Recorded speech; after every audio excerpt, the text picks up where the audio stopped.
Hey, good morning. We're glad you're here. I'm now calling the Higher Ed Coordinating Board meeting to order. Thank you for taking time to be with us today. Some of y'all traveled from southwest Arkansas, southeast Arkansas. We know there's a lot of storms, and we know a lot of wet people, a lot of wet shoes are in the room, so we appreciate you being here today. I appreciate President Josh Wilson, wherever you are. Thank you for hosting.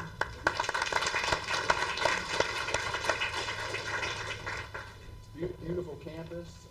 I don't come to Izard County that often, but I did do a little research, and I discovered that there's still a sign in the courthouse that says no spitting or a $5 fine.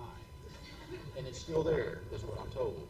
I believe so. I think the fine's going up, though. Well, hey, we're glad you're here at Ozarka College. Same goes on campus.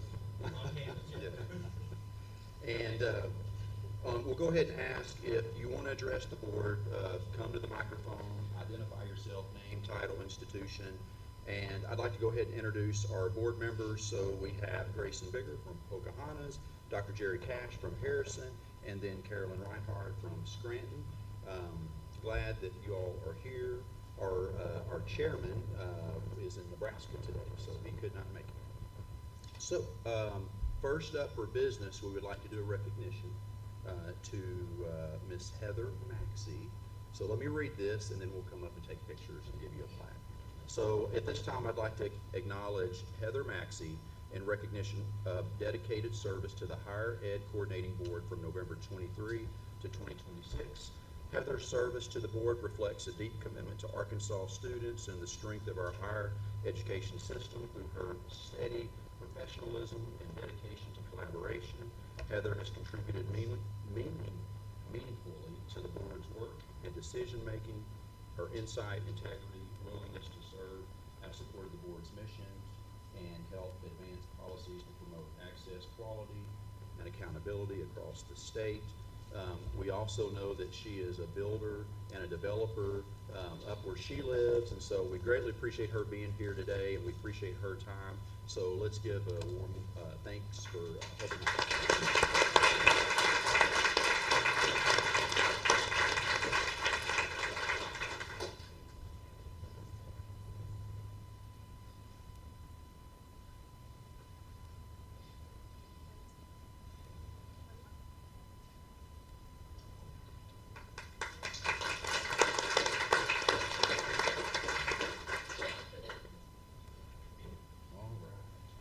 Next on the agenda, we have President Josh Wilson. Come on up. All right, good morning. Welcome to Ozarka College. It's Dr. Josh Wilson. I'm president here at Ozarka College. Nicole told me to keep it tight. You turn the mic off and I start going long. So, on behalf of Ozarka College Board of Trustees, our administration, faculty, and staff, and most importantly our students, it is my distinct honor to welcome you to the Ozarka College campus for the Higher Ed Coordinating Board meeting this morning.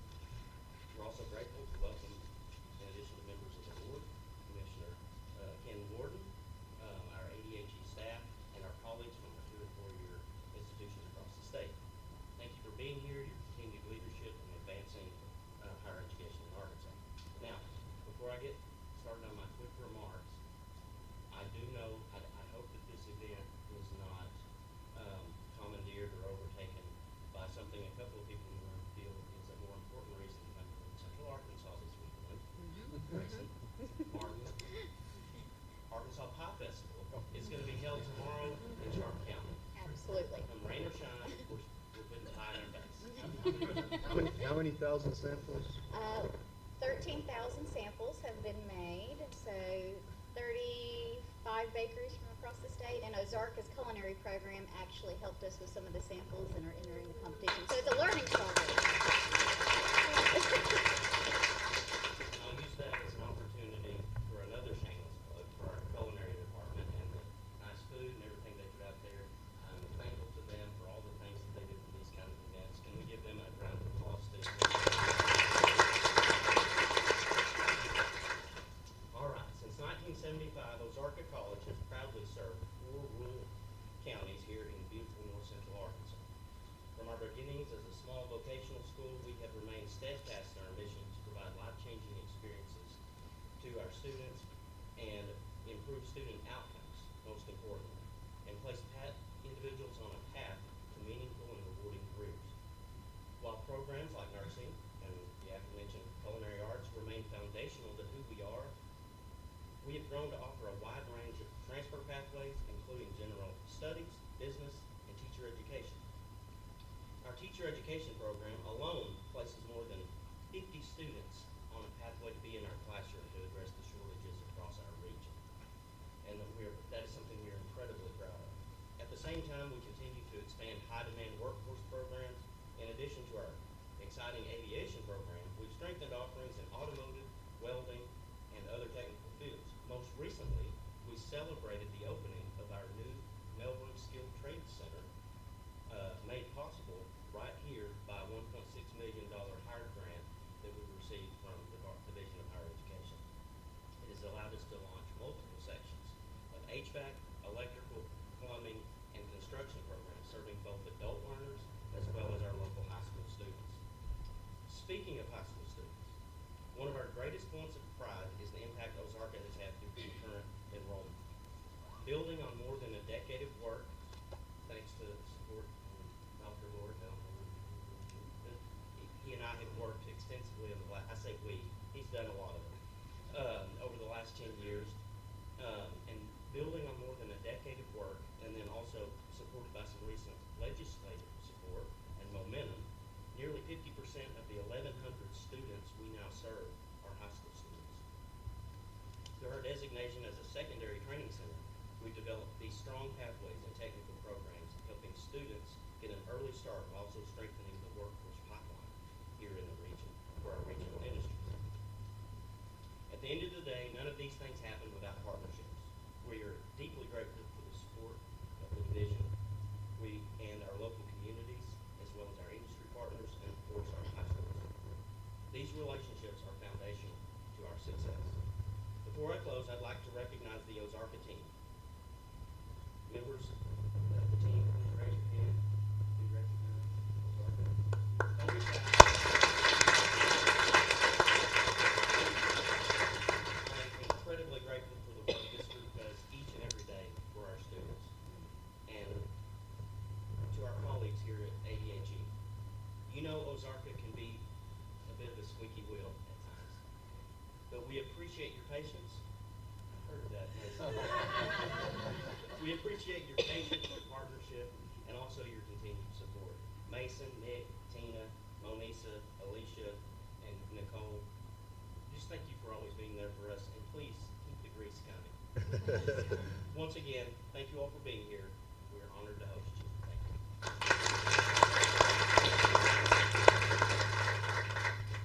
Thank you, Dr. Wilson. All right, next on the agenda is action item number 2.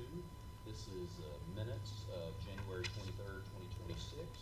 So these are in your agenda book. Are there any questions or changes to these minutes? If I hear none, do I hear a motion to approve the minutes of January 23rd, 2026? So moved. Second. Thank you. All right, let's move on to information agenda item number 3. And this is Commissioner Warden will present his report.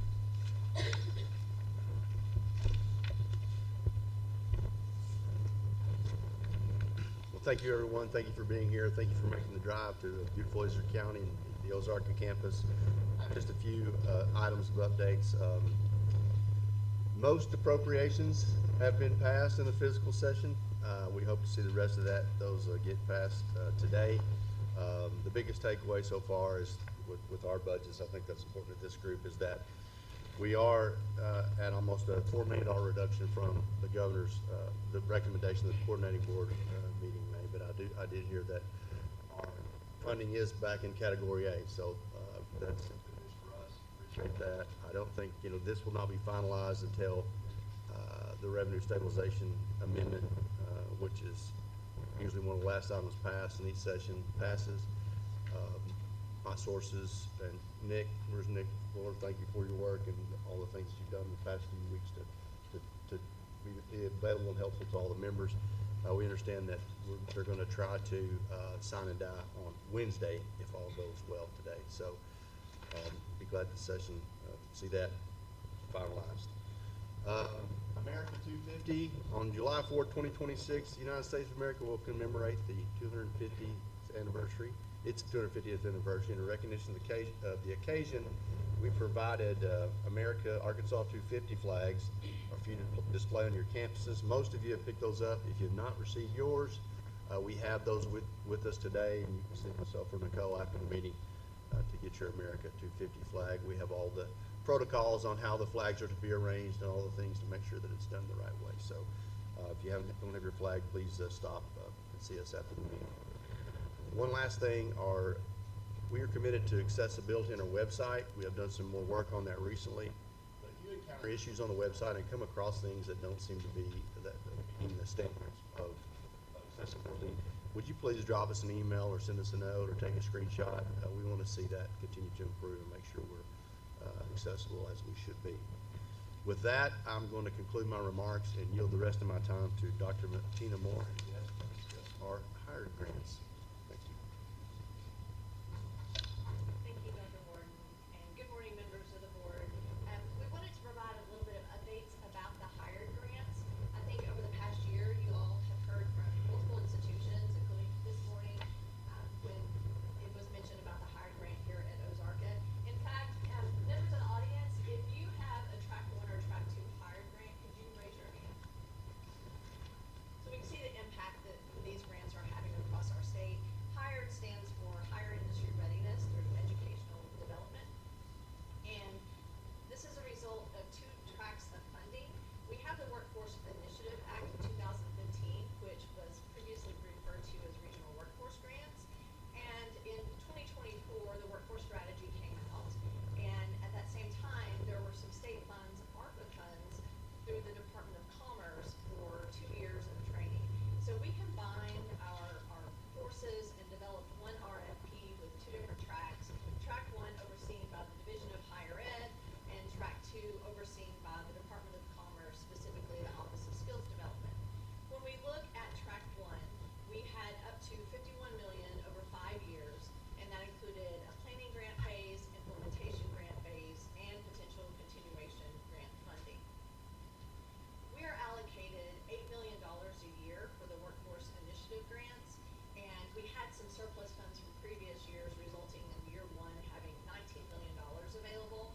And we anticipate, never guaranteed, but we anticipate $8 million a year continuing.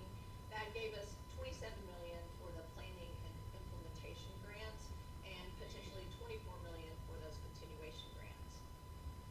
Here you can see the list of schools that were awarded planning grants, and that totaled nearly $250,000. When we look at the implementation grants, that's where the bulk of the money went, almost $27 million, and schools have been reimbursed a little over $11 million to date. You can see that these are in target focus areas aligned with the state workforce strategy, including precision agriculture, advanced manufacturing, aerospace and defense, skilled trades, emerging industries like lithium, data science, semiconductors, cybersecurity, forestry automation, aerospace and defense. Today, you'll even hear some programs being brought to you based upon some of these hired grants.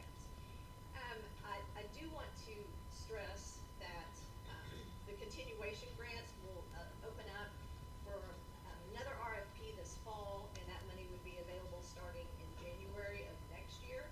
And as we look further, instead of hearing from me, I wanted you to hear from an institution that's implementing a hired grant. And although all the institutions, like I wish we had a full day for it to be like, like a high school science fair, where they could all go and show you what they're doing. But the reason I selected this one was for a few reasons. SAU is the lead in Lithium Learns, and for their hired grant, they've partnered with multiple institutions. You can see several of our colleges and universities listed, as well as multiple employers, as well as a very strong partnership with K-12. And it's an industry that's new to us that most of us are not familiar with. The lithium industry, something that's really going to change our economy in Arkansas and really bolster the southern part of our state. Because you can't just grow lithium in a test tube. Like it's been there by God, it's in the ground, you got to get it out. So I would like to bring Cheryl Edwards, who's leading this project, and she is full of energy. The last email I got from her was like 1 a.m. in the morning with her slides. So thank you, Cheryl.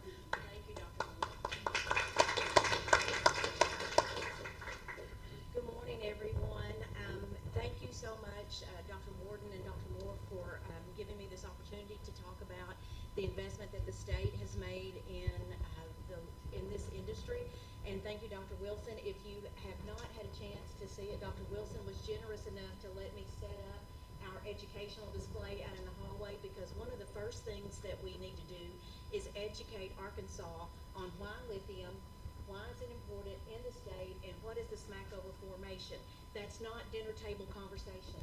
We don't just sit around the table talking about things that live 9,000 to 11,000 feet below the Earth's surface. So we're excited to be here, and just to give you a little idea of how this started out, when we did our planning grant phase, this is the chart that we initiated, and we wanted to create this whole pathway for how do we start in K-12 all the way through terminal degrees and create a visualization for on-ramps and off-ramps for students, incumbent workers, people who do not participate in the labor force. And we have engaged in this with our 2-year partners in Southwest Arkansas, as well as working with the U of A in Fayetteville. There is Dr. Eric Pollock in the isotope lab there. He is a geologist, and we collaborate with him daily on how can your geology students teach geology at SAU and get your researchers down here to do that. But it's just really been a great program. We've moved a lot of mountains in the past 18 months, and Dr. Moore, we will be requesting a renewal because this is an industry that's not up and running yet. So one of the first things that we did was go to those employers, those Super 7 that you saw on the screen, and ask them, what do you need, how does that look, and what things would make the biggest impact. And one of those things was starting in K-12 with a STEM pathway that just educated students, teachers, and parents on the need. So SAU and our partners are tackling that in K-12 through expanding concurrent CTE programs that already exist in our area, and doing that in a really unique way, in providing professional development that connects K-12 educators with industry partners. We did PD last summer and took educators through Standard Lithium, and really enjoyed that. And then what everybody calls Cheryl's Winnebago is pictured in number 3. Yes, I can drive it if it goes forward always. I don't want to back it up. The hired grant funded this mobile STEM lab. It has areas on the inside where we will do STEM experiments. We'll talk about the Smackover. We will be going out to K-12 schools, focusing on 3rd through 8th grade and doing that. And if you notice down the side, I wouldn't be a good salesman if I didn't throw industry partners an opportunity for engagement. And so that's one of the reasons I'm also here today, is to talk about, if you ask it and build it, they will come. 4 of those partners have their names on the side of that, and for that they made a donation to Lithium Partners. So the career and technical education concurrent. So in the state of Arkansas, we have excellent programs across our 2-year campuses, but we are a rural state. So we have a barrier of time and distance for some high schools to participate in that. One of the things that we are doing is we are offering a hybrid program. So we've launched a pilot program at Magnolia High School this past fall, where the students got online education through South Ark. Dr. Stephanie Kelly-Dartez is not here today, but the provost is here somewhere. I'm not sure where she is, but the provost is here. So we launched this pilot program. Students got online education through South Ark. They came to SAU and got the hands-on portion, and all of those credentials will be delivered by South Ark, but we're collaborating on that. For this spring, those students came to SAU and got face-to-face contact by one of our professors teaching for South Ark, and in May we will have students who have a certificate of proficiency in industrial engineering technology who previously could not do that because they couldn't get to the Workforce Training Center and back. So we're expanding that this fall with UAHT and Dr. Tompkins and Miss Laura Clark. We have 10 high schools in the Southwest region who have all raised their hands and said, I want to participate, I want to join. So we just ripped the Band-Aid off, and we're going to make it happen. Part part of making that happen is this Workforce Development Center that will be built at SAU to deliver the consortium programs as well as develop workforce programs that do not currently exist among our schools. So we don't want to duplicate, we don't want to replicate, we want to meet our industry needs. This unit that you see on the left side of the screen is a Polaris hands-on training unit. It's called a HOT unit. That piece of equipment cost about $1 million. Thank you to the HIRE grant for funding that. It is a miniature version of what operates in a chemical plant. It runs on water instead of hazmat, and our students in the chemical engineering program that we're also standing up through the HIRE grant will be trained on that, as well as high school students who are enrolled in those programs and adult learners who want to reskill or upskill. We're also launching a project management degree in the College of Business. It will be in our MBA track, as well as it will also be a certificate. And if we weren't doing enough, we have been participating in STEM nights. We participated in the East Conference in Hot Springs. About 2,000 students have Lithium Learns on the back of their t-shirts, and we engaged with students, parents, teachers, and faculty from all over the state. And just to show you a little bit here about industry engagement, when we launched this, they were at the table at the beginning, but they have been with us all throughout. This is Standard Lithium donated TVs for our conference room. Albemarle donated all the PPE for the OSHA safety class. I've got some pictures there of some of the big checks that we have received. And they participated in the Magnolia Blossom Festival with us. They have also come to the hub. We have an office that we just call the hub. They've come to the hub and had meetings and participated in things. ExxonMobil donated 250 super bags of biochar. So, get your biochar education on. So we're going to do some research on that and engage. Tetra Technologies is the first plant that's being built. It's to produce bromine. And there's a picture there of us taking folks out to tour Tetra. So with that, I'll stop. My 10 minutes are up, and I'll be happy to take any questions. Any questions? That was the short version. Any questions? Thank you, Ms. Edwards. Thank you for that. Thank you, Dr. Moore. All right, that was information item. Next on the agenda is agenda item number 4, and this will be Mrs. Sonia Hazelwood, and she'll present the annual report on student retention and graduation. Good morning. 2 information items for you today.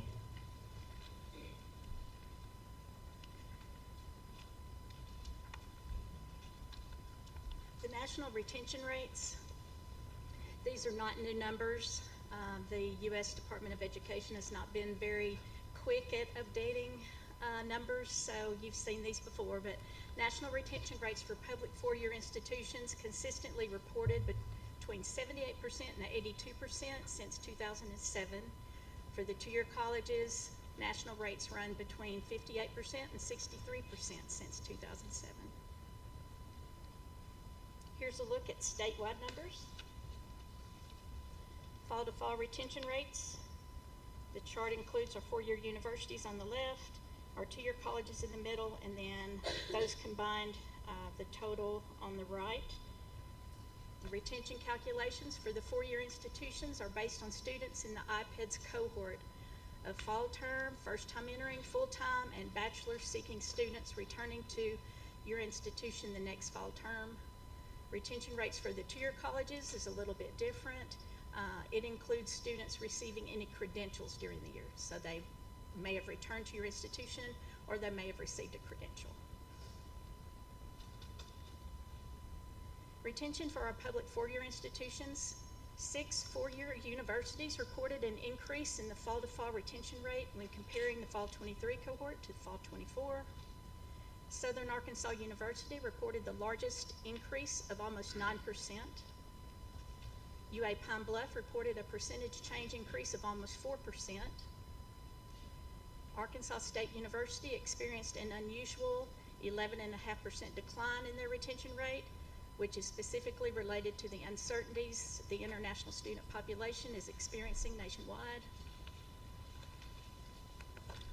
For our public two-year colleges, students who return to the next fall, as well as those that completed a credential, as I said a while ago, by the next fall are included in their retention rates.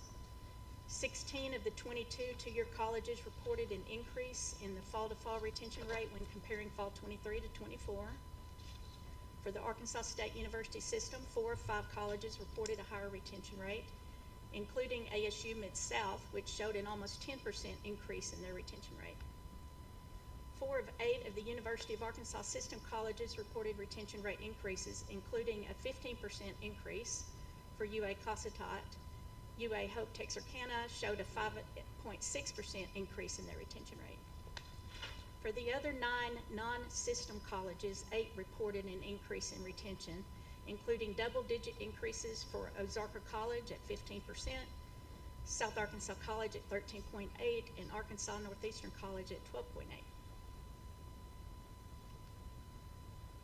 This is the same chart you've seen now for several years in a row. Just for context, this is probably one of the few things that I present that you could actually do some decent comparisons to the national rates, as they also use the IPEDS cohort to do their calculations. So for our four-year public graduation rates, this chart has both the 100% rate on the left, and you can see a 6-year trend, and the 150% 6-year rate on the right. The 100% on-time graduation rate improved more than 4%. This is probably the most notable, most interesting thing that came from looking at the graduation rates this year. For the fall of 21 entering cohort, and is the highest reported 100% graduation rate. The 150% graduation rate is slightly lower than last year, but has consistently remained at 54% the past 3 cohorts. Here's the national chart for the 2-year colleges.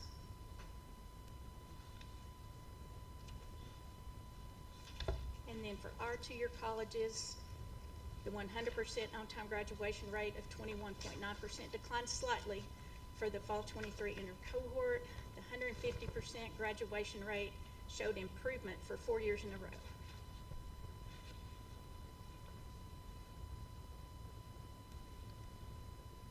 And for our 4-year private and independent graduation rates, similar to the public 4-year, you've got the 100% rate on the left and the 150% rate on the right. Similar to the public 4-year institutions, the 100% on-time graduation rate for the private institutions improved about 4% for the fall 21 entering cohort, and is also the highest reported 100% rate. The 150% graduation rate for the fall 19 entering cohort is almost 2% higher than last year. Any questions on this report? So how far back does this data go? As you mean, how far back can we calculate it? Several decades. Okay. I'm curious to see if, because when you look at this, you can kind of look at the trend versus the job market cooling a little bit in the state and nationally, and I'm wondering if that, you know, I'm not saying that there's not a lot of great work happening around the state in terms of retention, but those 100% graduation rates going up, I'm interested to see what it looks like versus the last time we had a bit of a recession. We'll be happy to look at that. That'd be interesting to look at. Any other questions?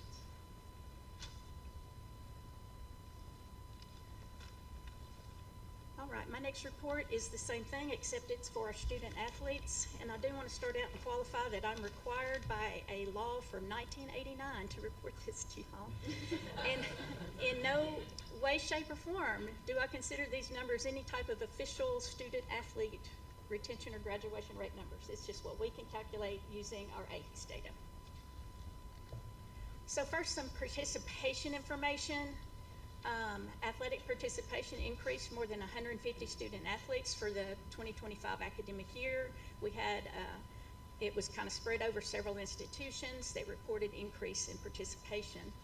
You can see the breakdown in the chart on the bottom by sport. More than 4,600 student athletes participated in over 12 sports. Football, baseball, and track comprised almost 58% of the total athletic participation. Now these final charts. This one is for the retention rates. You have the four-year institutions on the left and the two-year colleges on the right for the last 4 years.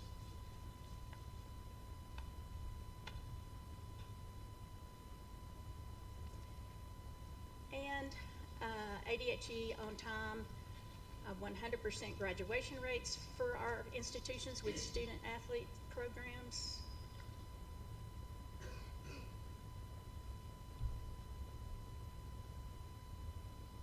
And the 150% rate.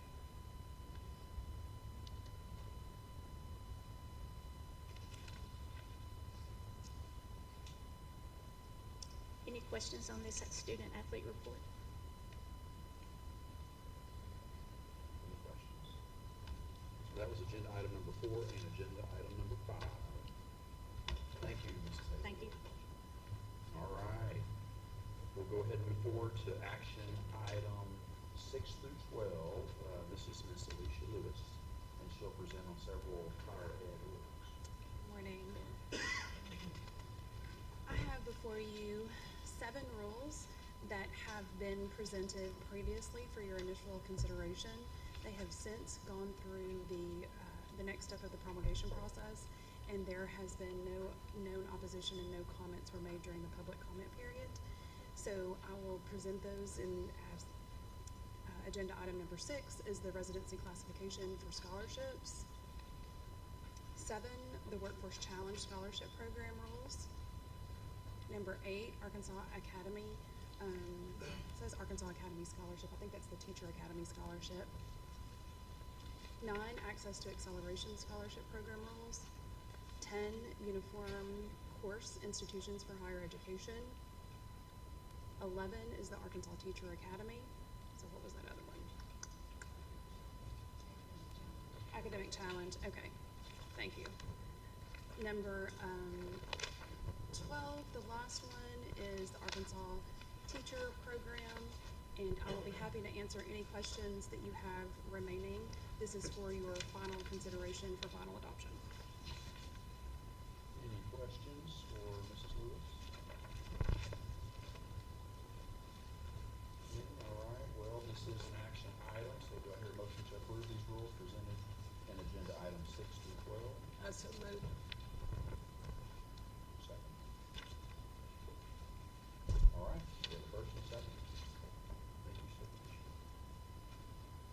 All right, next is agenda item number 13. We are going to table this for now. There'll be a little bit more research and discussion on agenda item number 13, so we'll talk about that in the future. So we will table action agenda item number 13, and we will move to action agenda item number 14. Mr. Mason Campbell will present the general ed policy. Thank you. Okay.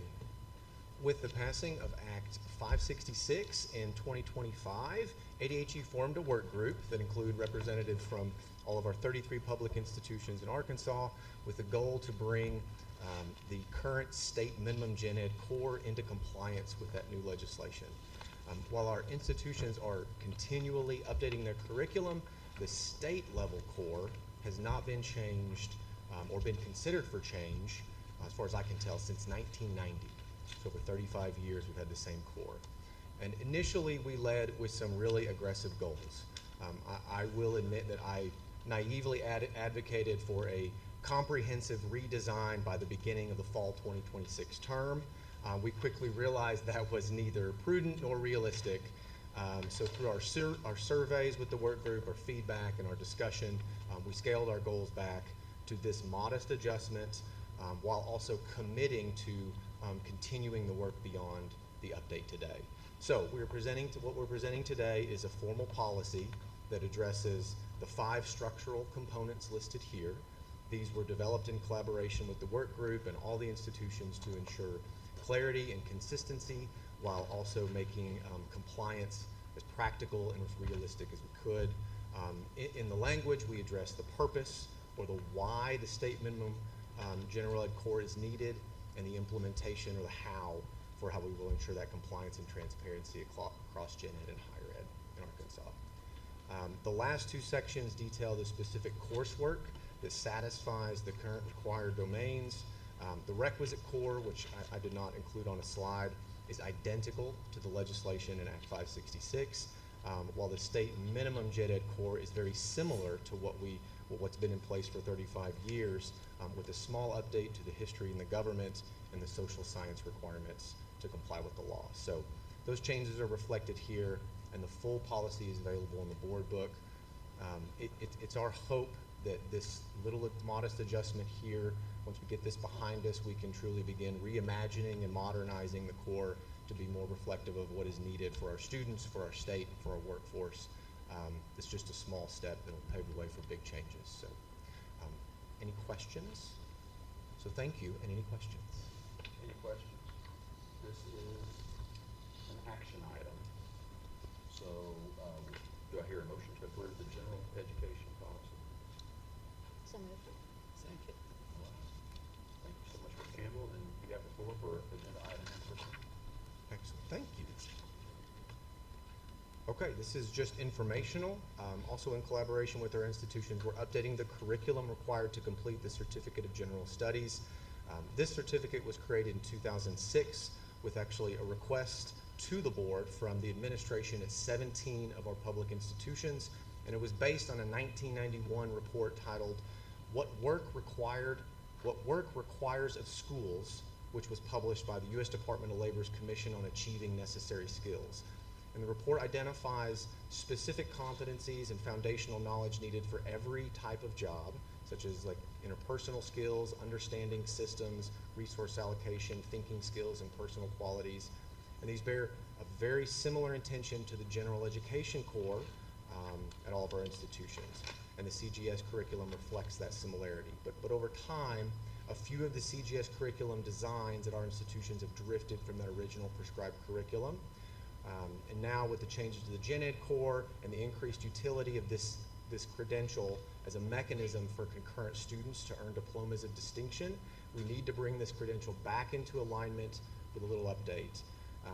And in the future, additional adjustments may be warranted as more and more students are leveraging the CGS for acceleration opportunities, and as our work group on shaping that Gen Ed core continues to evaluate and consider ways to improve and modernize our core, we may need to make more updates in the future. So this curriculum update was shared with all institutions. We received no objections to the adjustments. We just want to share this with the board, and we will get this in our policy appendix. So, and for a note on implementation, we will line up the implementation of this CGS change with the implementation of the Gen Ed core for the fall 27 term.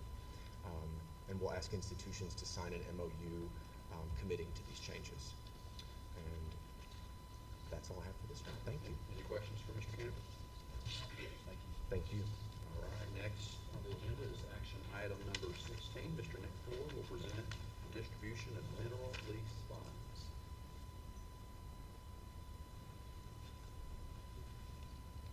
Good morning. Good morning.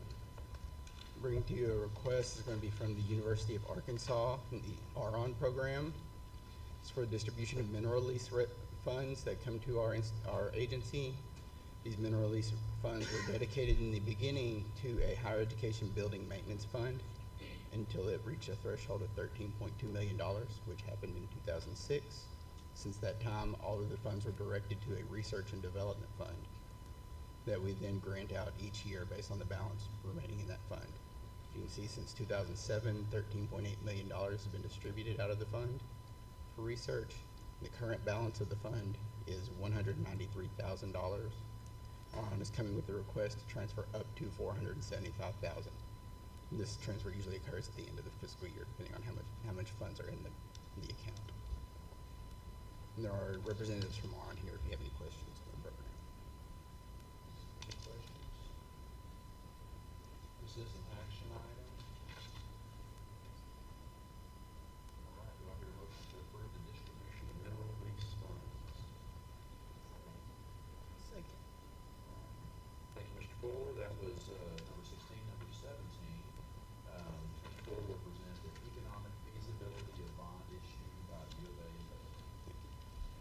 This item is actually going to be for 2 bond issues, one educational and general revenue bonds and one auxiliary revenue bond.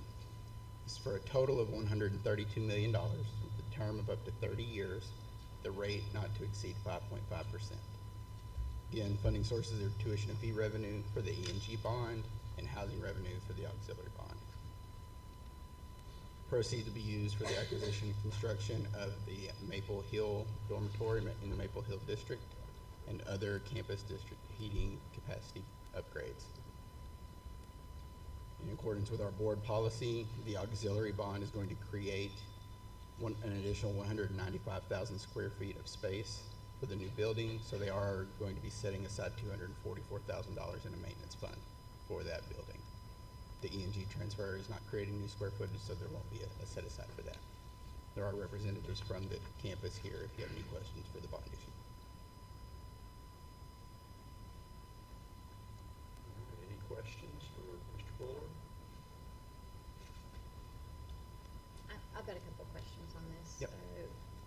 I mean, this is a large bond issue, and in order to pay for this, are students going to are they going to have their fees raised to be able to cover this? And if so, what are we expecting on that? Yes, the fee raise, the majority of the bond is for the residence hall. There is a fee increase this year for housing and board, room and board, of 6%. This is compared to a 10 to 15% of increase in the rental market in Fayetteville. And so the purpose of building this dorm is to maintain or to mitigate those risks to the student, to keep the prices lower so they are not subject to market risk, rental market risk. But this 6% increase is not specifically related to building the dorm. Okay. It's to keep up with market. So then this is an addition, the new facility, additional facility, so it's going to expand our density. Yes, ma'am. Okay. Yes. I didn't know if it was a complete renovation or. No, it's a new facility.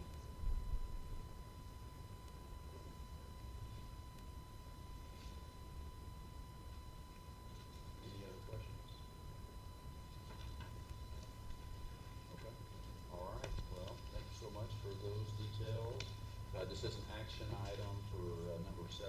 Do I hear a motion to approve the Economic feasibility bond issue for the University of Arkansas in Fayetteville? Okay.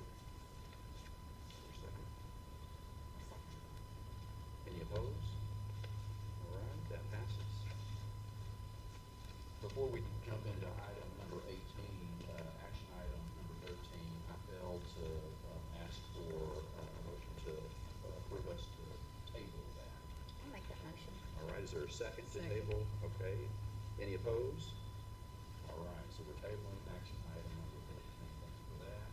All right, let's move forward to Action agenda item number 18. Mr. Campbell's going to come back to the podium. We have the Associate of Applied Sciences in Artificial Intelligence by the Northwest Arkansas Community College. And it begins on page 18-1 of our agenda. Thank you, Mr. Pointer. Agenda item number 18, AS and AI at Northwest Arkansas College. The proposed 60-credit-hour program is designed with a workforce-aligned applied focus that emphasizes practical use of artificial intelligence tools, machine learning concepts, automation, data analytics, cloud computing, and responsible AI practices. It's intended to serve adult learners, working professionals, and recent high school graduates, and will use existing instructional classroom, laboratories, and computing infrastructure. Up to 4 new faculty members will be hired over the first 3 years, including a program director and 1 full-time faculty hired as soon as spring 26, and then scaled up as enrollment increases. Total estimated personnel costs are outlined in the agenda item. Program funding will be generated primarily through student tuition and fees. Projected annual enrollment is 20 students for AY 28 and 15 projected graduates by AY 30. And there are no active associate degree programs similar to the proposed AAS degree in Arkansas. And Dr. Diana Johnson is here to speak to your consideration. Oh, yes, sorry.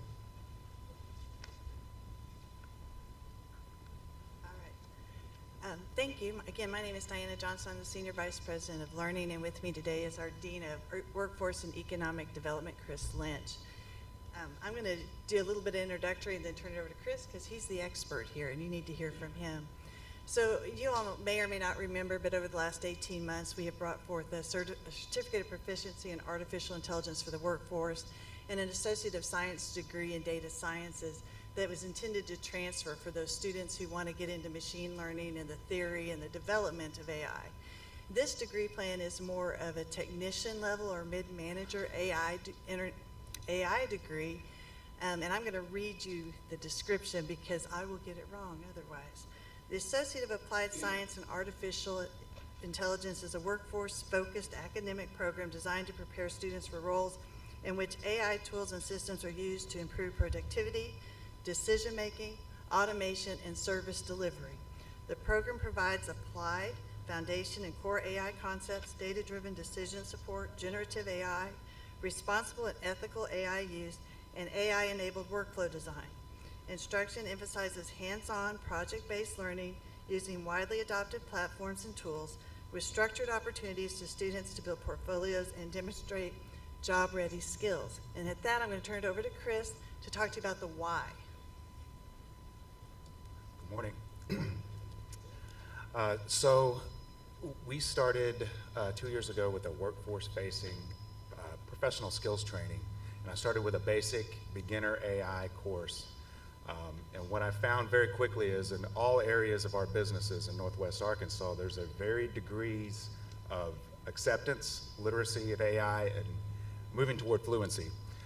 So our partners are starting out with the commercial LLMs, but what we're seeing a movement to more personalized data collection within their businesses and standing up their own models.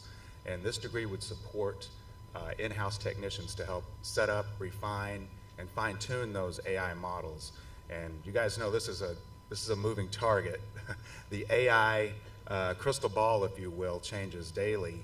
And the hope is that this program would provide a great foundation for someone to go into any business and help and support their technicians and stand up their own AI models and also serve as a point person for that business when new technologies come around.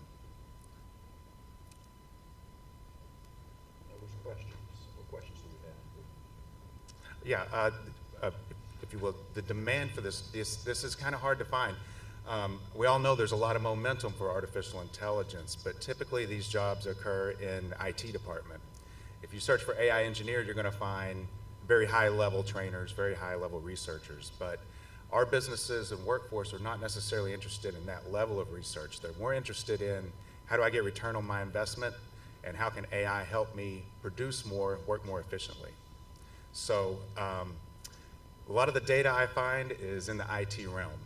And it might not find artificial intelligence engineer as much as people just searching for those workers who have artificial intelligence fluency. Any questions? Yes. So, starting off with this, how are you? I'm great. Pocahontas. Drying up. Yes. But looking at this, I was a little concerned about the employer engagement on this because I didn't see letters of support from industry. And so if you could kind of walk us through how industry has been involved in this process, what they've been asking for in terms of the job market, because I was also curious about the associate's level as opposed to a certificate or a bachelor's in AI. Right. So since submission, we have received several letters of support from employers. And like I said, they're in various broad swaths of business and industry. Some of those are specifically in the artificial intelligence third-party provider business. They will come help you set up AI in your business. We have letters of support also from construction. So this technology is starting to bleed into all business areas. What I find, and we trained over 200 people in our artificial intelligence for the workforce, professional skills training, and what I find is a demand, like I said, for those technicians to come in and be a business point person. And that is through conversations with our business and industry partners. The demand for this it's out of this world. I've spoken at many luncheons, lunch and learns, conferences about this. And our business and industries are hungry for it.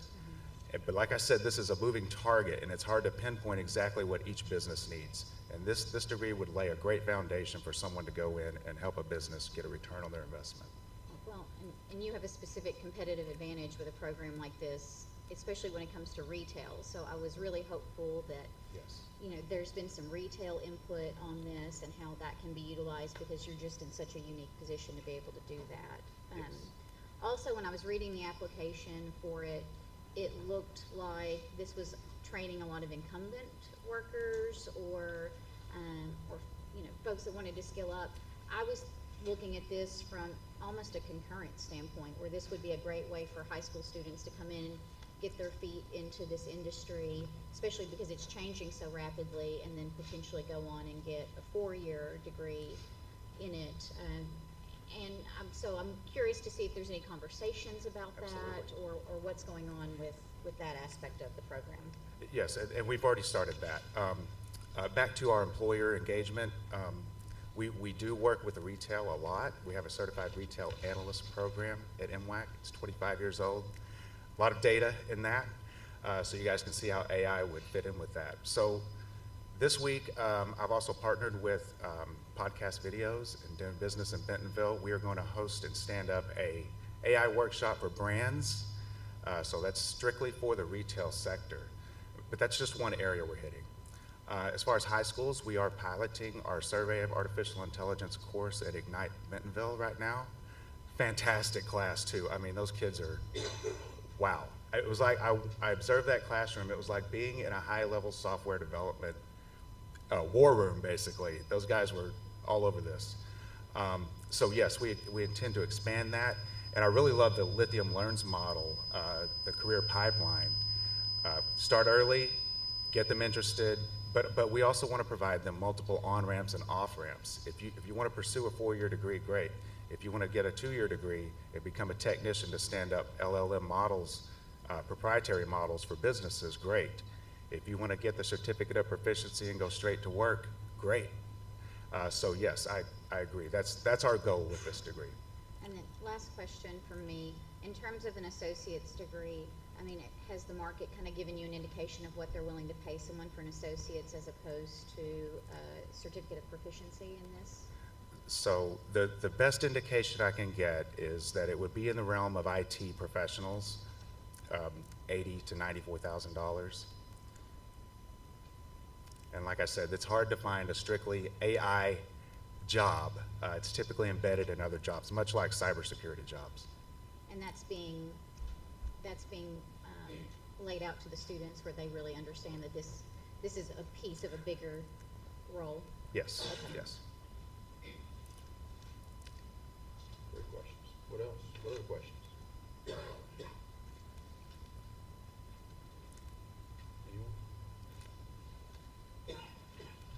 All right. Thank you, Dr. Johnson. Mr. Lynch? Thank you. All right, this is action item number 18, Associate Applied Sciences and Artificial Intelligence by the Northwest Arkansas Community College. And I'm asking, do we have a motion to approve this?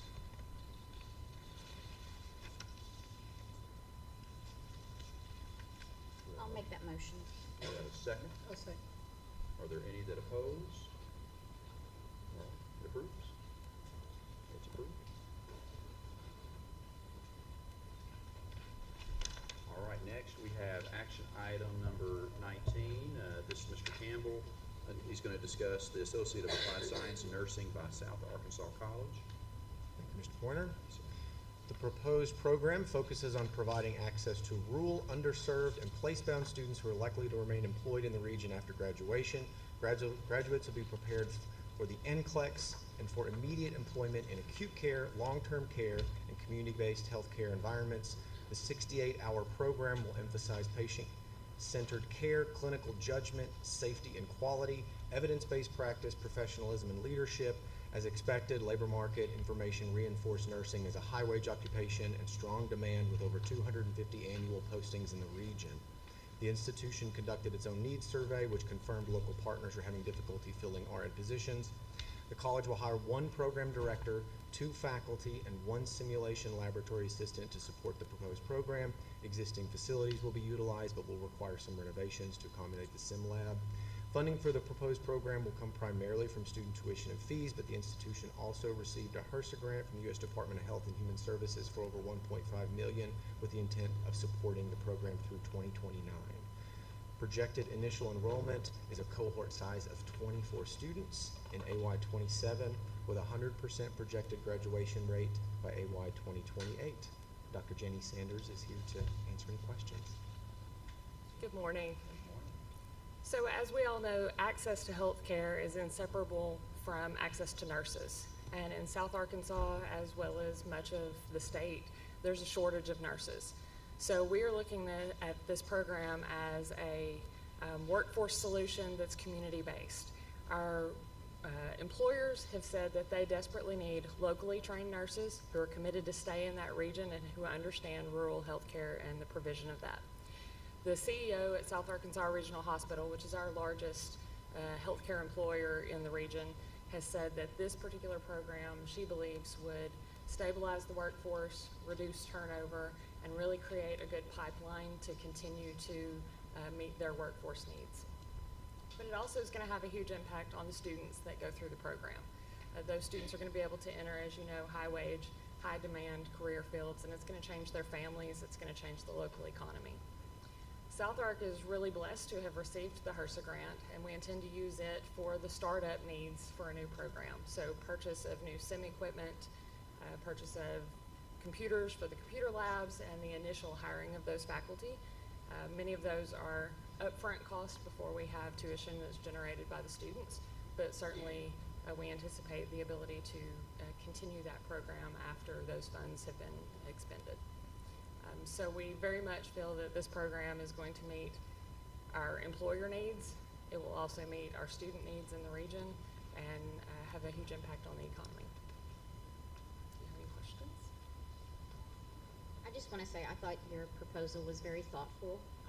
I appreciate all of the support letters, and it was very well done. And thank you for also thinking about those place-bound students and training for the local community, because we all know that healthcare in the Delta is extremely underserved, and there's a different set of needs in the Delta than other places in the state. So thank you for doing that work and creating something that is going to be unique to your area.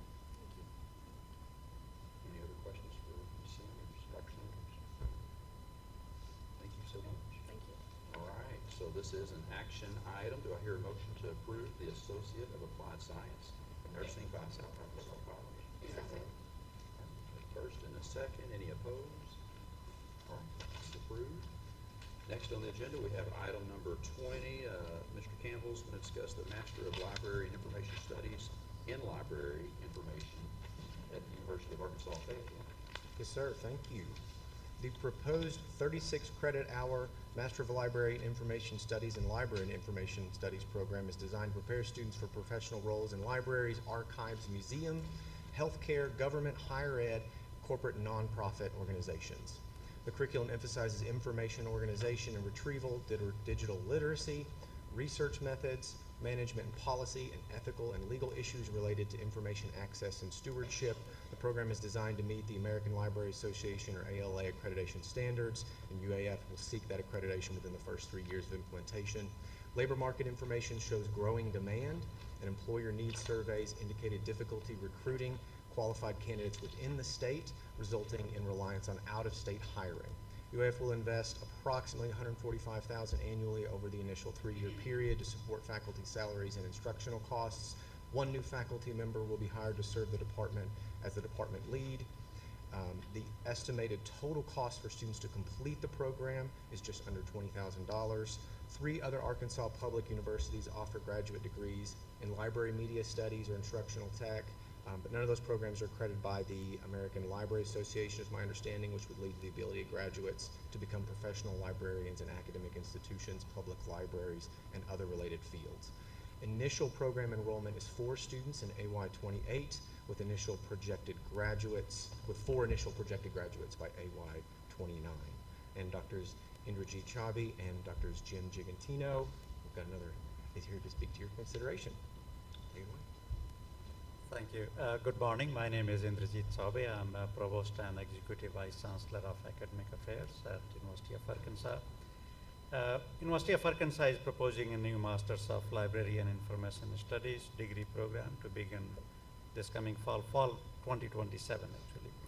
This 36 credit hour on-campus program will be administratively housed within the university libraries and is designed to be the only program of its kind in the state of Arkansas.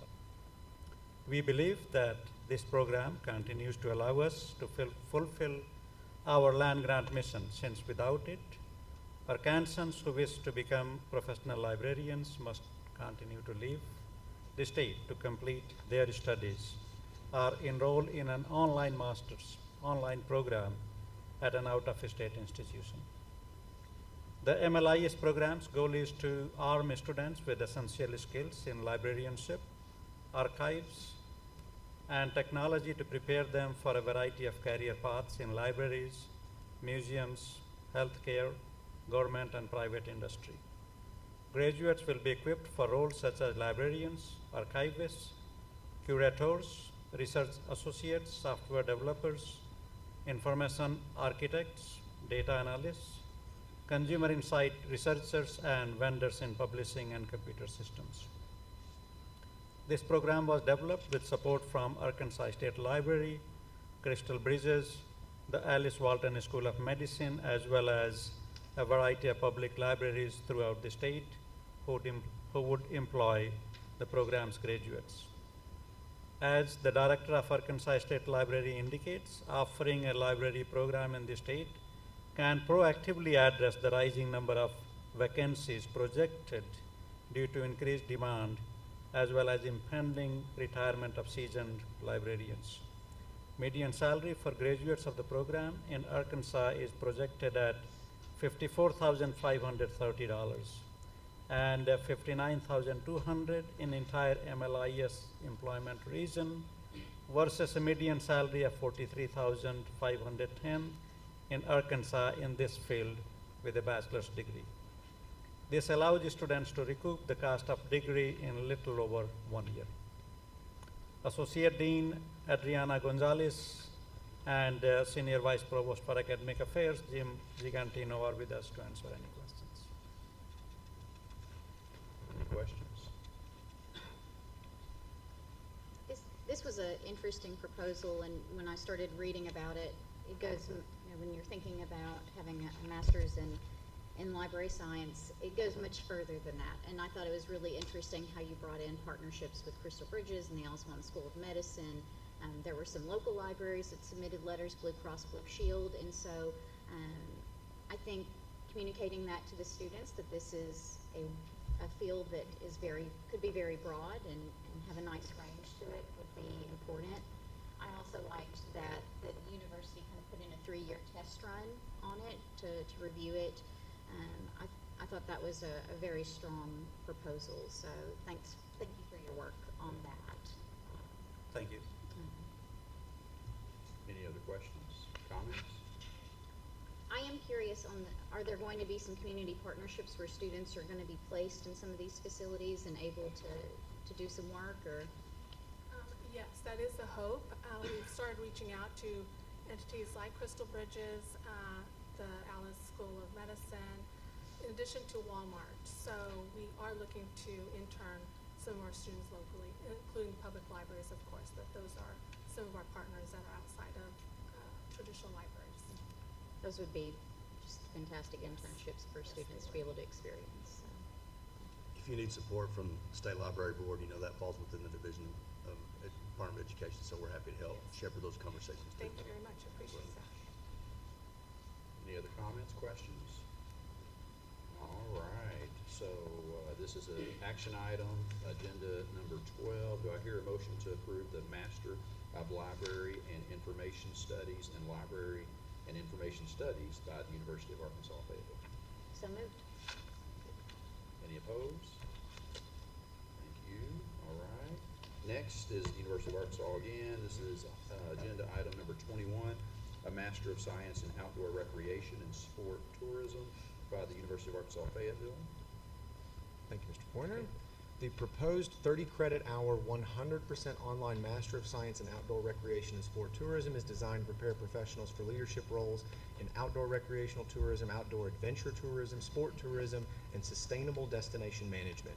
Graduates will be prepared to manage and expand recreation and sport tourism initiatives across public, private, and nonprofit sectors. Outdoor recreation and tourism remains a significant and growing component of the Arkansas economy, contributing to more than $7 billion in the state's economy.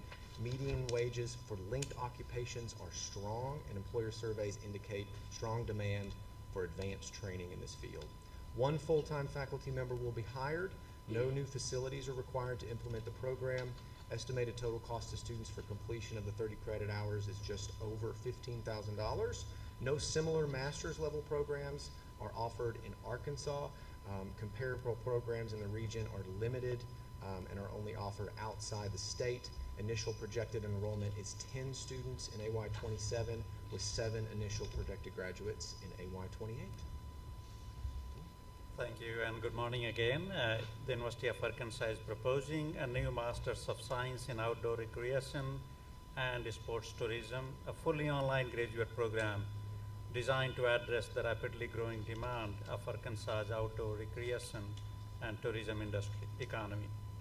This 30-credit-hour fully online program, housed in the College of Education and Health Professionals, is the first of its kind in the state. It focuses on preparing industry professionals for leadership roles in outdoor adventure tourism, professional and collegiate sports tourism, and sustainable destination management. This program directly supports Governor Sanders' Natural Estate Initiative, which aims to establish Arkansas as a premier national destination for outdoor adventure. This program has been developed with support from Arkansas Game and Fish Commission and the Arkansas Department of Parks, Heritage, and Tourism. Outdoor recreation and sports tourism are economically vital to Arkansas, contributing over $7.3 billion annually to the state's GDP, supporting more than 68,000 jobs, and generating 8% of all state tax revenue. Employment in this sector is projected to grow by 14% over the next decade. To further enhance this economic engine in our state, this program prepares students for an immediate leadership role in the tourism sector by emphasizing experiential learning. In this model, students engage in field experiences, working with recreation and sports tourism organizations, as well as hands-on problem-solving seminars, where students work to solve real-world problems industry partners present them. The starting salary for those students completing the degree will be $65,900 versus $45,000 without the degree. This allows a graduate to more than recoup the $15,380 in tuition and fee for the program within the first year of their employment after the completion of the degree.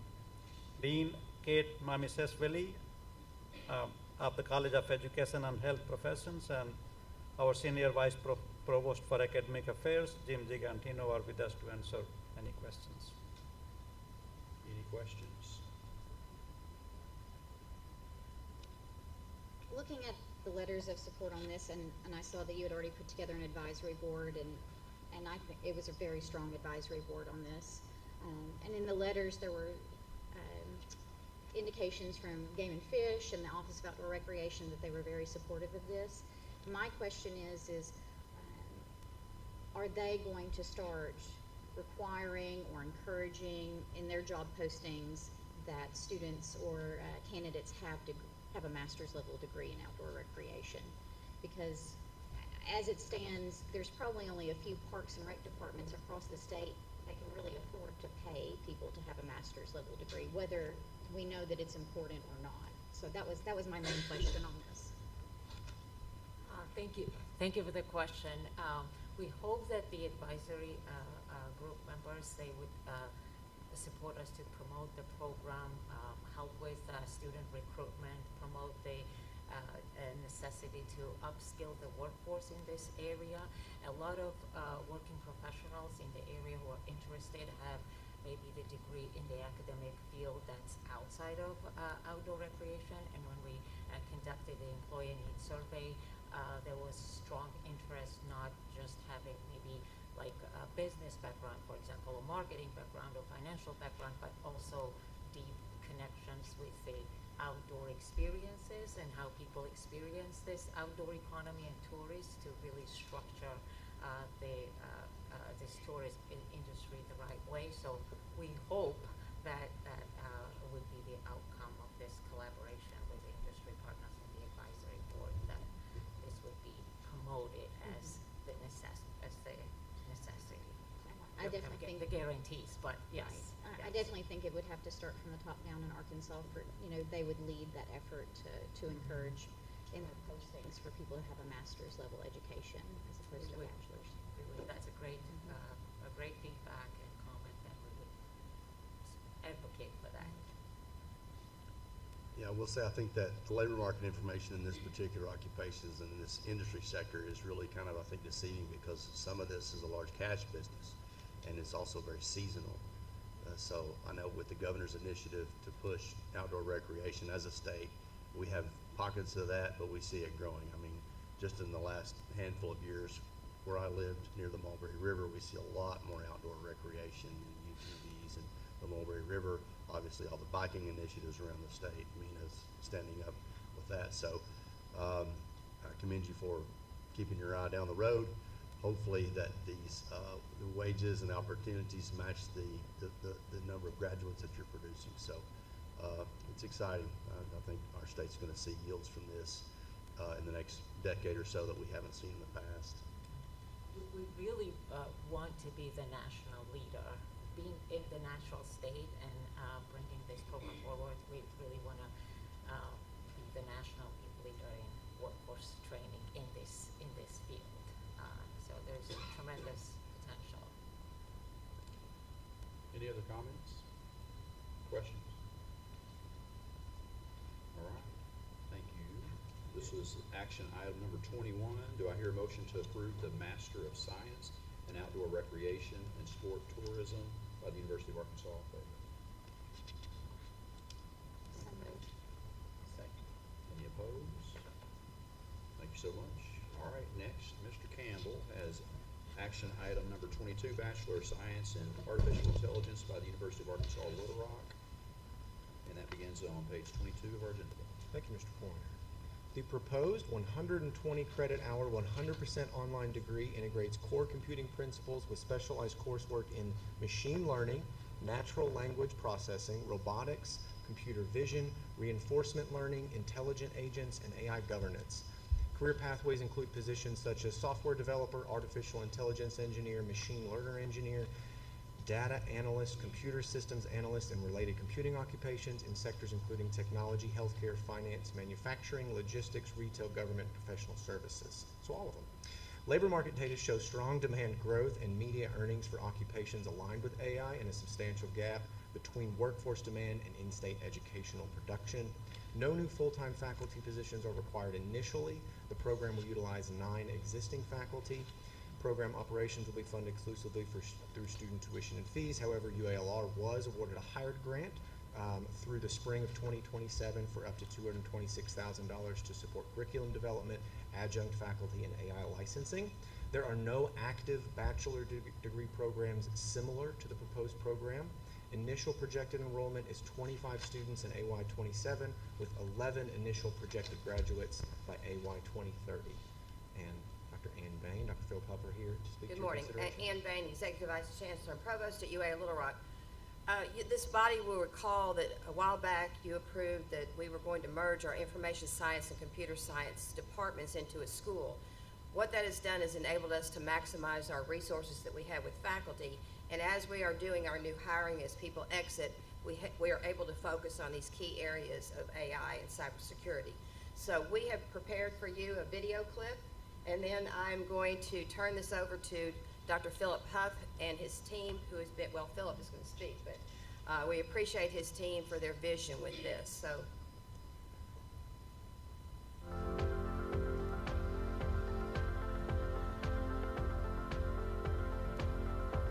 Hello, I'm Phil Puff, and I want to provide some insight into why UA Little Rock is launching a bachelor's degree in artificial intelligence. This program goes far beyond simply teaching students how to use AI. In this program, students will gain the technical skills needed to design and deploy AI solutions. Across Arkansas, employers are working to integrate AI into their operations but are struggling to find talent with the right level of expertise. That gap is exactly what this program is designed to address. In the next few minutes, you'll hear directly from leaders in our community about the challenges they're facing and why building this kind of talent pipeline matters. I think you'll have to adopt something. You'll have to integrate some sort of AI to stay relevant to competitors, to stay on the cutting edge. So I think if we do this right, that it can be a big value add as opposed to a value detractor, and we can be more productive. By leveraging the data to make those data-informed decisions, we can overlay AI on top of that and make that process just quicker, more intelligent, have a broader view of a customer or a system to be better informed. As organizations like ours start to leverage AI and build that within some of our systems, we hope that it can modernize the grid, make things more efficient, and for us, it's can we find staff or employees that will have this new skill set, and we just want to be on the leading edge of how we can leverage that technology. Bad actors are using AI, so we're also leveraging AI within the industry to help combat them. When you think about unique processes to banking, we can train models to make those processes more efficient. AI is a tool. Our goal then on the academic side was how do we train our students to use it to enhance their critical thinking skills as opposed to replace them. Historically in the past, we might have to go outside of the state to look for some of those programs. Little Rock launching this program here in Arkansas, it's going to allow SPP to be involved in it, collaborate with faculty, and help the program have maybe real world scenarios. And so to see a program like this here locally, we're excited to get to partner with Little Rock and what this partnership looks like in the future. In the technology world, everything is moving to AI, and a lot of companies are trying to catch up. We're all looking for people that will have, whether it's the academic experience or the experience in the real world. And so we're gonna need those skilled employees, and they're gonna become mission critical for us. About 49% of companies in Arkansas have had zero AI training. There's a need, there's a gap, we have the resources to help fill that gap, and that has led to really cool programs that we're designing, partnerships with businesses on utilizing AI, and ultimately in the future, as we get our bachelor's of AI up and going, we'll have an avenue for our students who are studying this to already be in contact with businesses who want to learn more about it, which is a perfect symbiotic relationship for internships or on-the-job training. The goal is to have all of our students already having jobs before they graduate. This is the future. This is coming, and we have to do it responsibly and ethically, where we're still training people how to think for themselves, but then utilizing an additional tool to help them.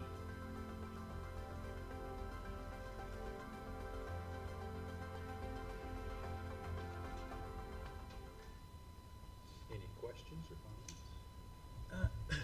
Are these on? Yes. There's a lot of talk now about quantum computing. If we put in AI programs, how is the AI going to integrate with quantum computing as it develops? That's something we're looking at. It's not part of this degree program at this time, but we do have a group that's evaluating the impact of quantum computing on a lot of different computing problems, including AI, security. But yeah, we don't have anything in quantum computing in this program. So there's not a lot of connection right now? There's connection, but that's still an emerging technology, and so it's not something that really the workforce is looking at in the next few years. But yeah, I mean, I think it's unquestionable that the impact of quantum computing on AI will be immense, but we're still looking at that. And all of these data processing centers that are being built around the country, Is AI pulling from those? It will, those centers will be used to build and use the AI models, and this program will be looking to teach how to build those models, how to train models and use models in the organization. I have one. Do you anticipate several of the jobs being remote jobs? It's hard to say. I think they will probably be in-person jobs. A lot of the organizations, even regionally, there's not going to be every job needs that AI skills. There's unquestionable transformation in the workplace, but these are going to be for programmers, developers, integrators that are building models that will support those organizations. I just want to say I thought the video was fantastic, and I really liked how you incorporated employers into it. Thank you for taking that extra step and doing that. And it was also helpful because there are no SOC codes for these jobs really yet. So to have kind of that employment breakdown and look at how many employers are asking for a bachelor's degree versus an associate's or certificate was very helpful. And it seems, as of at least from your region, that a significant amount are asking for bachelor's degrees in these programs. So I think that answered my need on that one. And so kind of looking at this going forward, moving with building up the curriculum, because it's going to be ever changing. That's going to have to be the nature of this. How involved are some of these employers going to be in that curriculum development and placement of students?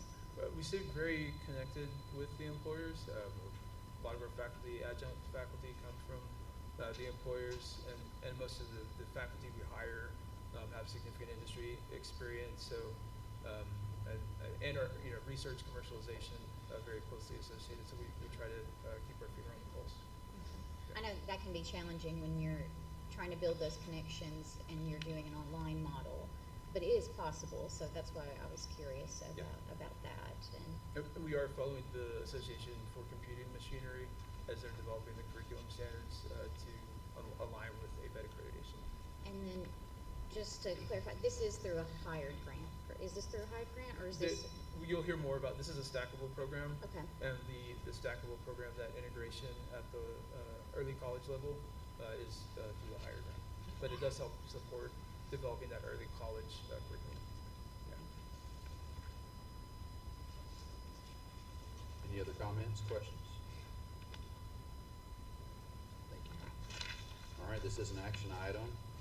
Do I hear a motion to approve the Bachelor of Science in Artificial Intelligence by the University of Arkansas, Little Rock?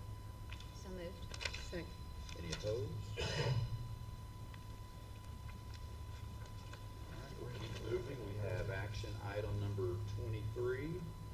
Mr. Campbell, this is Master of Science in Cybersecurity by University of Arkansas, Little Rock. Thank you, sir. The proposed 30 to 33 credit hour 100% online Master of Science in Cybersecurity prepares advanced practitioners in defensive and offensive cyber operations, post-quantum cryptography, advanced cloud security, critical infrastructure protection, and secure artificial intelligence. The curriculum emphasizes applied learning through hands-on labs, real-world projects, service learning, and industry-aligned practicum experiences. It offers flexible delivery in online and in-person formats, along with transfer credits, credit for prior learning for industry certifications, and an early entry pathway for qualified students. Accreditation through the NSF National Center of Academic Excellence will be pursued following graduation of the program's first cohort. Labor market data show consistent demand, strong projected growth, and high median regional earnings. Employer surveys reported ongoing difficulty recruiting and retaining qualified candidates and emphasized the need for graduates with applied technical skills in this area. Program sustainability will be supported through student tuition and fees. No similar master's level of programs in cybersecurity are currently offered in Arkansas. Initial projected enrollment is 25 students in AY 27 with 22 initial projected graduates by AY 28. Dr. Huff, video first? Excellent.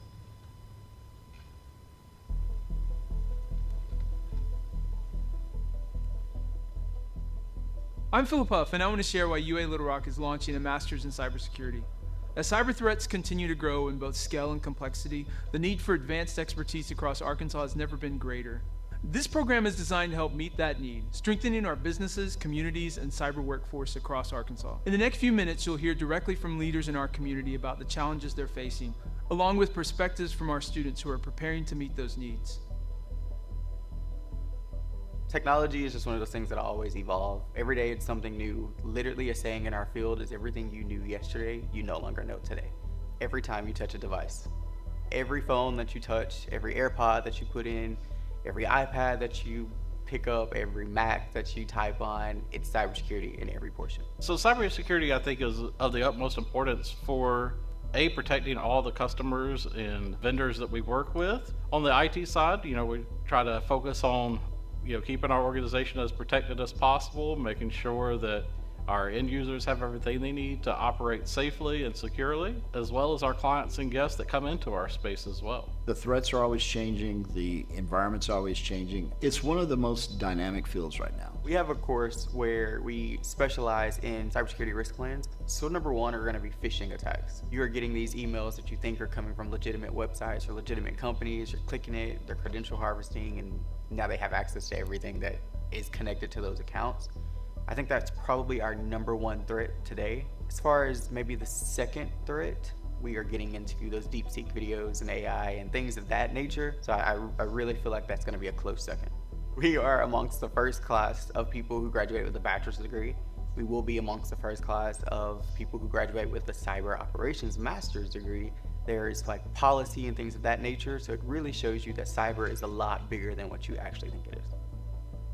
We're starting to see AI come in. AI has brought in new aspects to it that we had never thought about before. A lot of personally identifiable information is in our charge, as well as taxpayer funds. Citizens and visitors to the city pay taxes, and it's our job to help protect that tax money and put it to the uses that it's dedicated towards. But also we're looking at vulnerability management, making sure that our systems are caught up to date, are not vulnerable to particular attacks. With application security, making sure that your applications are protected, that they are ready to address any of the threats that come in. And then also network security, making sure that we have adequate network protection. Our threat program is also another large part of our discipline, where we're actively looking for threats in the environment and mitigating those wherever we see. With that being said, I think it's important that we have degree programs and infrastructure put in place that UA Little Rock has put in place to make sure that we have people who are properly trained and can execute and help solve those issues.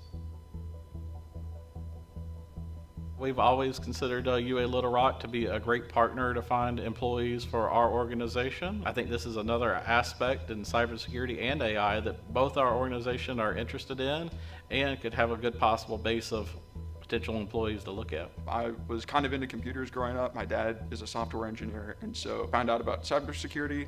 I was drawn to it. I just felt like Little Rock had what I was looking for in terms of what I wanted to learn and how I wanted it to be taught to me. I think it's so important right now with the way that we're becoming so digital focused. A big thing that we learn is having the perspective of you're not only protecting businesses, but you're protecting your homeland. With Arkansas being such a small state, sometimes they lack the staff members and really just the team that they need to keep their businesses safe. And so the students really get to network with business professionals and learn how to build up their career, build up their persona, and help network within it. The professors are so wonderful, the students are wonderful, the facilities are amazing, and so it's just really enjoyable. The fact that you're able to go to UA Little Rock and get a degree like that in a capital city is great.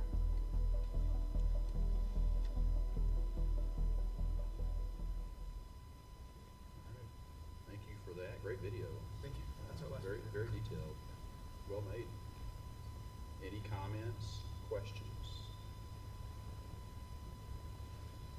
I mean, we've all seen cyber attacks on banks and large industries, and a lot of times, and small businesses now. We've seen that quite a bit over the last couple of years. But a lot of times these companies don't want to employ people on the front end. They bring them in on the back end to clean up the mess and then try to build safety around that. I mean, do you have assurances from industry that they're willing to hire master level credentials to come into their business and be building that industry, because, you know, I don't want to send our best and brightest out of state in something like this field that's so critical. Both assurances and then the industry professionals themselves it provides them a pathway back. I think this is going to be one of the best programs in the nation. There aren't many. We're one of the first secure AI programs, and in terms of cyber offense, the National Security Initiative, that track as well. There just aren't many offerings, and to have that for our working professionals in the state is a great value.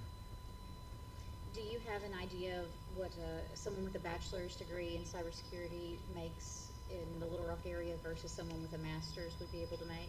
Yeah, it's about $80,000 to $100,000 for a bachelor's, and a master's. I think the median, and these are national numbers, but about 120 to 130,000. Okay.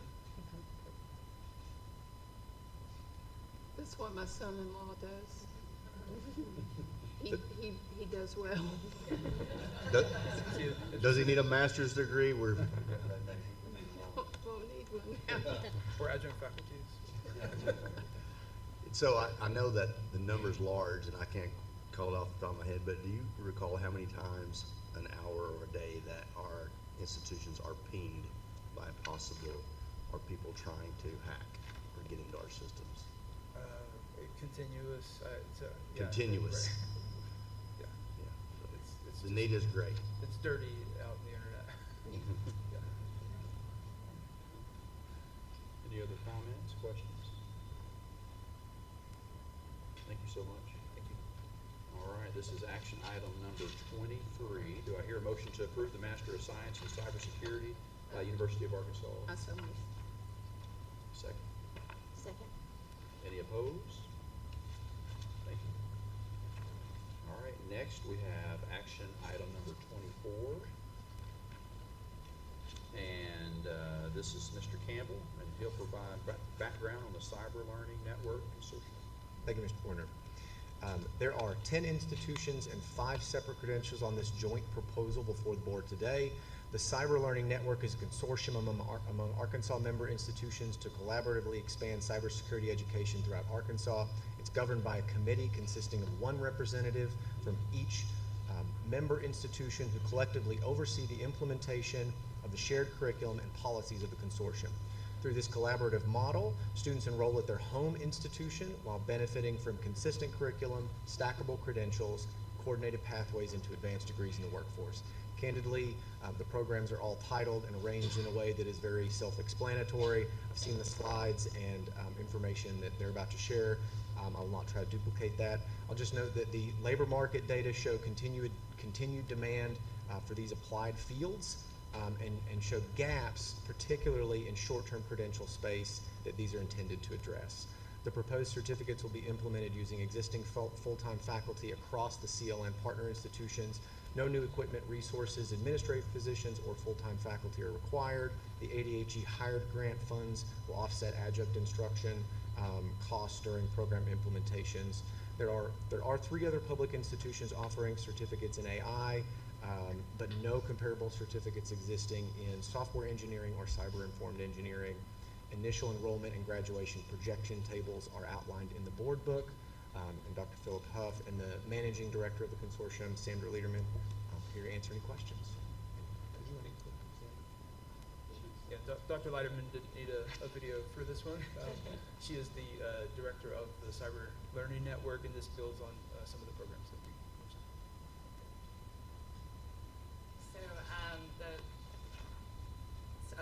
Hold on, I was like, where am I at here? So the cybersecurity pipeline, the Cyber Learn Network started with the need for building a cybersecurity pipeline from high school to post-secondary. A little bit about us at UA Little Rock and the Core Center is we've been a CAE, a Center of Academic Excellence, designated by the NSA since 2018. We have 4 full-time faculty, adjunct instructors. We currently have 30 undergraduate research employees and 2 admin. Transformations at UA Little Rock since 2020 have been going from a minor in information assurance to the advanced technical certificate and certificates of proficiency in cybersecurity, to the bachelor's of cybersecurity including now the artificial intelligence bachelor's degree. We've introduced the National Cybersecurity Teaching Academy, which gives graduate credentials to high school teachers to be able to teach for concurrent on their home campus. And then now the master's degree that we will launch this fall. So what the landscape is right now, you can see anywhere from 500,000 to 750,000 cybersecurity workforce shortage nationwide. Depends which stat you look at, but it's there. The problem, the other problem is we know that 50% of all undergraduate students start at a community college and transfer into a four-year college, or to get their bachelor's degree. The average number of credits lost in that transfer is 13, and about 40% of the students that transfer get no credit towards their degree. They're what they consider empty credits. So the CLN was built to help address some of those barriers. We currently work with nonprofits, government, industry, community colleges, four-year colleges, and K-12. This is just a list of a lot of the partners we have. It's by no means inclusive, but these are definitely people that we have worked with over the last 4 years. So with the CyberLearn, we call it one network, many institutions. What we aim to do is have the same credentials at any campus, and it's full credit. So if you start at UA Hope Texarkana, you can come to UA Little Rock and not lose any credit. But at the same time, you could also move up here to Batesville, and you're not going to lose any credit if you're in one of these programs. So we started in 2022 with an Office of Skills Development grant, which established the CLN, and then we received a higher grant in 2024, which expands the, is that me? I'm sorry. Cybersecurity. I'm like, I don't know where to move, what to do. I'm like, I can't do this. So we have established the cybersecurity certificate of proficiency and advanced technical certificates across all of our CyberLearn institutions. What we're hoping to do now is expand that to AI and cyber-informed engineering and software engineering. We currently have our cybersecurity certificate of proficiency set up to be delivered concurrently across Arkansas high schools. We have 4 high schools piloting it right now with, I think we're adding 4 more next year. So this counts as a completer pathway as well as a credential certificate in the CTE program, which also helps then the schools get their diplomas of merit and diplomas of distinction. The ask from the high schools and the Department of Education is that we also provide them with software engineering and artificial intelligence in the future. So right now these are, in the first column you'll see our cybersecurity. We do have concurrent enrollment set up, which stacks into the CP of Cyber Fundamentals, stacks into the TC, stacks into the BS, and then to the MS. And that's what we're hoping to do with the applied AI and the software engineering is start that all the way back in high school, bring it to the community colleges, and then stack all the way through to bachelor's and master's degrees. But the beauty of it is at any point, so if a student is in there and they only can get those 14 credits, right, they're going to be credentialed with the certificate of proficiency. They can come back later and get the TC. They never lose time and they never lose credit. So it offers those multiple entry and exit points. At every point, they increase their employable skills. And so they're not, I have a certificate versus I have some college credit. Looks much better on a resume. And again, really helps eliminate some of those barriers of, we know students start for some reason and then they have to stop and then they come back, so it helps with all of that. Our early outcomes is that we do have 45 students that have graduated in the cybersecurity from the community colleges. We currently have 15 students that have transferred into UA Little Rock in the Bachelor's of Cybersecurity. On any given semester, we have about 10 students that utilize the cross-institutional enrollment, and that's where they enroll at their home institution, the community college, but they're actually taking the class through us at UA Little Rock. And then currently there are 17 students in the high school cybersecurity pipeline. So that is all I have on that. Do you have questions? Comments, questions? You might have said this and I missed it. So is this all online or is this in the classroom or? It's both. It's both, okay. Yes. So we teach hybrid at UA Little Rock. Students have the option to come into the classroom or they can join online. And so because of that, any student across the state at any one of these institutions could also join our online class if they need to for cross-institutional. And then at the 2-year level, is that all online? It would be a hybrid, yeah. I asked because one thing that I was curious about when looking at this is, especially for some of these little more rural areas, where there is a need for things like cybersecurity and AI, working directly with employers to be kind of building that workforce pipeline locally. And so having that online is helpful, but I also understand the value of doing a hybrid model as well. But I think working very closely with employers to let them know that this is available to them and that we can be flexible with their schedules could be a very interesting model. Right, and so with our community college partners, they are, our POCs at each of the institutions. They're the ones that do the community outreach to the businesses and let them know, and yeah, and helps eliminate some of those barriers where it is a small program or a small, or a rural area. As someone accountable to a coordinating board, I appreciate the coordination. It's very well designed. I think with changes in the Access Act that encourage concurrent credit in the high schools and opportunities for students with reaching those credential levels, that we're going to see some growth, visibility, and opportunities to the students is a big deal. So if we can help do that, please let us know. But I think it's a great proposal. Some illustrations of the colleges and universities and districts together is really a model. So thank you for that. Any other comments? Questions? Thank you, Stephanie. Thank you. All right, so this is an action item number 24. All right, buckle up. Do I hear a motion to approve the Cyber Learning Network Consortium Certificate of Proficiency in Artificial Intelligence, Technical Certificate in Artificial Intelligence, Certificate of Proficiency in Software Engineering, Technical Certificate in Software Engineering, Certificate of Proficiency in Cyber Informed Engineering? So moved. Second. Any opposed? Thank you. All right, next is action item number 25 and 26. All right, this is for information purposes only, and Mrs. Harrell will provide background on these items. This is the Arkansas Public Institutions Letters of Notification and Letters of Intent. Thank you. As you stated, agenda item number 25 are letters of notification that we received since the January board meeting,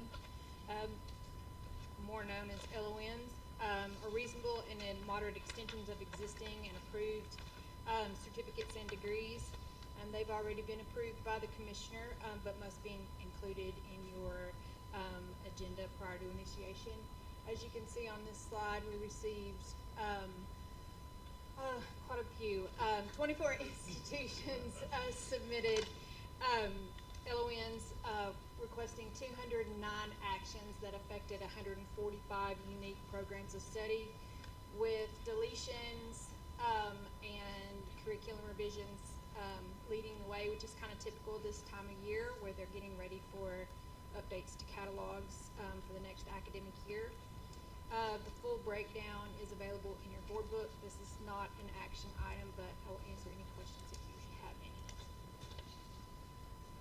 Any questions or comments to Mrs. Harrell?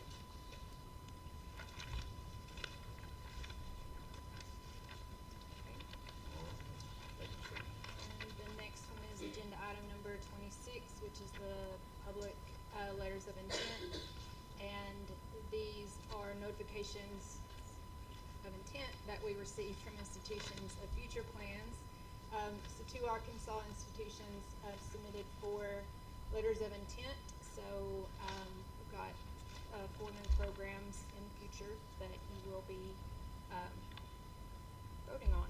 So not an action item, but any questions? And that's all I have to say. Thank you, Ms. Harrell. Seeing no comments, no questions, we'll move on to action item number 27. Looks like we have Mr. Campbell back up. And this is the out-of-state and Arkansas private institution resolutions. Yes, sir. Agenda item number 27 lists the out-of-state and private institutions requesting certification or approval of degree programs All of the programs in this agenda item meet board requirements. This side lists the programs offered via distance from 5 different institutions. And within the same item, one private Arkansas institution, Baptist Health College Little Rock, requests certification of the RN to Bachelor of Science in Nursing program. And I think that we have some folks in the room if y'all do have any questions for them. But again, these items all meet the requirements of law and board policy, and I believe this is a voting item. Any comments, questions for Mr. Campbell? Thank you so much. All right, do I hear a motion to approve the out-of-state and Arkansas private institution resolution? So moved. Is there a second? Second. Any opposed? All right, thank you so much. All right, next, we have Mr. Campbell provide background on the items for out-of-state Arkansas private institutions, letters of notifications, and letters of intent. Thank you, sir. Agenda item number 28 lists letters of notification from out-of-state and private institutions. These are consent items. 6 of these institutions six of these institutions are requesting recertification from previously approved programs. Other requests are for minor changes to existing programs, and a full list is available in the agenda items. Any questions on this consent item? Any comments, questions? Thank Okay. you so much. Agenda item number 29 lists the letters of intent from out-of-state and private institutions. These are proposals that ADHE expects to receive in the future. We received 96 initial program certifications and 119 recertifications. Any questions on this consent item? Any questions, comments? Thank you so much. Thank you, sir. All right, I think we are almost done. Now we have public comments. So we open the floor to anyone, presidents, chancellors, who'd like to address the board. Please come to the microphone.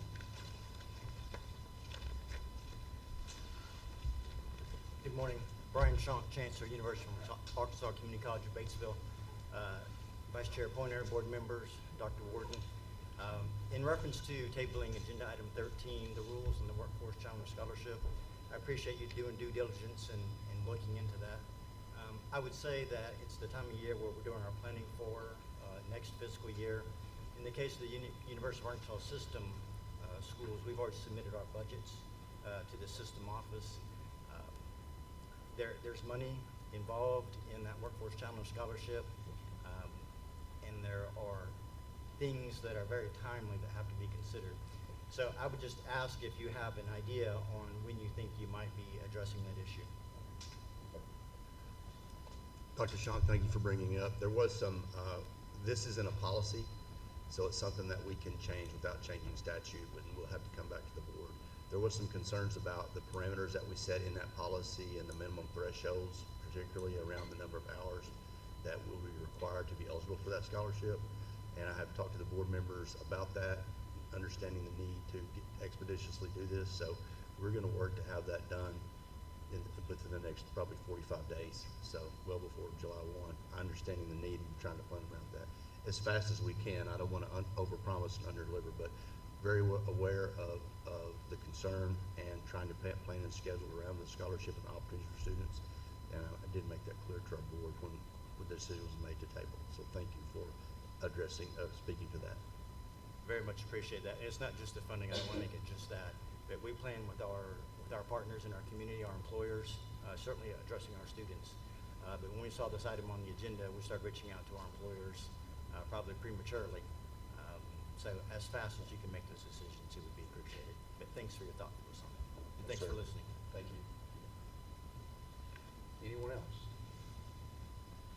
Anyone else that'd like to address the board? Well, hey, thank y'all for taking time to come up here. I hope there's no rain when you leave. I hope you drive safely back wherever your home is. I'd like to thank President Wilson and his staff for hosting the coordinating board. Our next meeting will be held July 24th at the University of Arkansas in Fayetteville. Thank you, Dr. Warden. Ms. Nicole and your team, thank you so much for everything you do. Do I hear a motion to adjourn?